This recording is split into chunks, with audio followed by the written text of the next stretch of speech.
Guys, যাদের এই file অপশনটা আছে, এই যে ফাইল অপশনটা দেখতে পাচ্ছেন, এই ফাইল যাদের অপশনটা আছে তারা নিশ্চিন্তে থাকবেন। তাদের ভিডিও এবং ছবি যদি ডিলিট হয়ে যায় এক ক্লিকের ভিতরে বাহির করতে পারবেন, এক ক্লিকের ভিতরে। আমি আপনাদেরকে দেখাইতেছি পিক বা একটা ভিডিও ডিলিট করে। তো আমি একটা ভিডিও ডিলিট করে দেখাইতেছি যে সেটা আবার আমি ফেরত কিভাবে আনবো।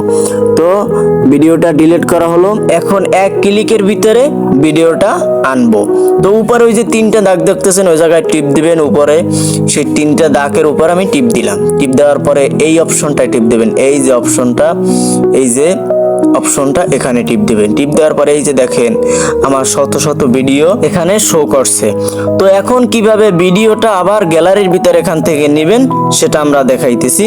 তো দেখুন, একটা ভিডিওতে টিপ দিয়ে এই যে ফেরত নিন এখানে টিপ দিয়ে আবার এই অপশনটায় টিপ দেবেন, দেখবেন আবার গ্যালারির ভিতরে ভিডিওটা চলে গেছে। এই দেখেন এই ভিডিওটা ওখান থেকে আমি নিয়ে আসলাম। তো ভিডিওটা যদি ভালো লাগে সবাই একটা লাইক, একটা কমেন্ট, একটা শেয়ার করে যাবেন। ধন্যবাদ।